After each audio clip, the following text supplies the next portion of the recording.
కానీ ఇవాళ ఏమవుతుందంటే చదువుకునేసరికి అవినయం వస్తుంది. వాడి జీవితాన్ని వాడు నడిపించుకోలేకపోగా కనీసం పెద్దల్ని గౌరవించే వ్యవస్థ కూడా లేదు. ఇళ్ల ముందు ఆ హాల్లో కూర్చుంటారు కొంతమంది అమ్మాయిలు అబ్బాయిలు. ఎలా కూర్చుందో తెలుసా? Leg on leg. బయట పెద్ద మనిషి వస్తాడు, నా బోటికాడే ఇలా కండువాతో ఉన్నాడు, కనీసం లేవరు, నమస్కారం పెట్టరు. Daddy somebody came for you. ఎవడో ఒక శరీరం నీకోసం వచ్చింది ఇక్కడ. ఎవడు వాడు? అది మర్యాద. ఇంజనీరింగ్ అండి, ఇంజనీరింగ్ చదువుకున్న పిల్లలు. నేను అనుభవించి చెబుతున్నా. నేను వాళ్ళనే వల్ల లోపలికి వెళ్ళి వాడికి పెట్టా. ఎవరి కోసం వెళ్ళానో వాడికి పెట్టా.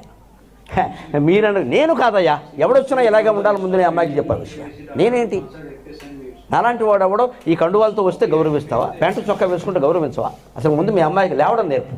ఆ కాలిమి కలిసి కూర్చోవడం ఏంటంటే పెద్దవాళ్ళు ఎవరో వస్తే గోమ్మే కొట్టి లేపాలమ్మా. ఆ పని తల్లి చేయాలి, తండ్రి చేయాలి. వ్రతం బట్టి చేయండి, బాగుపడతా.